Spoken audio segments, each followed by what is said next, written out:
कि आज़ादी के बाद पहली बार ऐसा देश को नेतृत्व मिला जिसने कृषि और किसान के विकास के लिए ऐतिहासिक फैसले लिए हैं। पहली बार देश का किसान और कृषि जो आज़ादी के बाद न्यूनतम पारित करने की बात हो। माननीय प्रधानमंत्री जी ने हमेशा ही कहा कि 2022 तक इस देश के किसान की आय दुगनी होनी चाहिए। 10 करोड़ से अधिक गरीब किसानों के खाते में जो राशि जारी की है उसके लिए भी मोर्चा उनका धन्यवाद करता है। और पहली बार जो इस देश में झारखंड हो, छत्तीसगढ़ हो, वेस्ट बंगाल हो, चाहे मुख्य मांगे थी, शुरू से जितने भी किसान संगठन थे उन्होंने सरकार से मांग की थी कि नंबर 1 MSP जारी रहना चाहिए और मंडियां यथावत रहनी चाहिए और लगातार छेड़छाड़ नहीं होगी।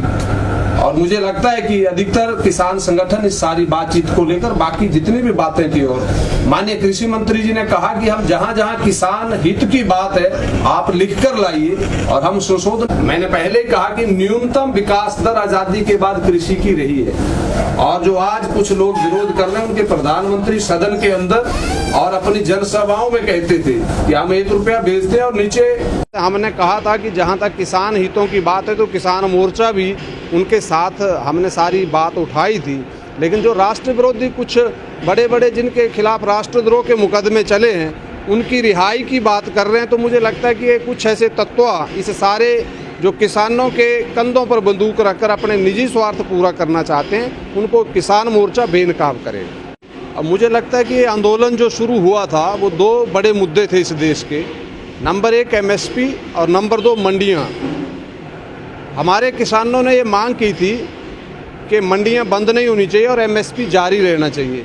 मैं धन्यवाद करना चाहूँगा माननीय केंद्रीय कृषि मंत्री नरेंद्र तोमर जी का कि जिन्होंने खुले मन से सारे किसानों की बात सुन के MSP जारी रहेगा और मंडियों से कोई छेड़छाड़ नहीं होगी, इस सारे विषय को लिखित रूप से देने के लिए सरकार तैयार है।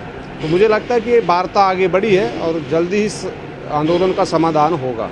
लेकिन अब अगर बात की जाए तो अब इन बिलों को वापस लेने की बात इसको लेकर नहीं, ये तो कुछ ऐसी राष्ट्र विरोधी ताकतें और कुछ राजनीतिक संगठन अपने निजी स्वार्थों के लिए इस तरह का दबाव बना रहे हैं। मुझे लगता है मोदी जी की नीति और नीयत दोनों कृषि और किसान के विकास के लिए है, और ये बिल तो शायद वापस नहीं होंगे। इसमें जो सुधार जहाँ जहाँ किसान हित की बात होगी, जहाँ जहाँ संशोधन करने की बात होगी, सरकार उसके लिए तैयार है। तो क्या किसान मोर्चा जो है वो किसानों के बीच जाएगा? जी, हिमाचल प्रदेश का किसान मोर्चा, हमने तो सारी योजना कल भी ऊना जिला की जैसी योजना बनी है, पूरे हिमाचल में 3 लाख किसान परिवारों में जाकर हस्ताक्षर कराकर हम मोदी जी का धन्यवाद करेंगे और पत्रक सबके पास पहुंचाएंगे जिसमें इस बिल के बारे में पूरी जानकारी होगी।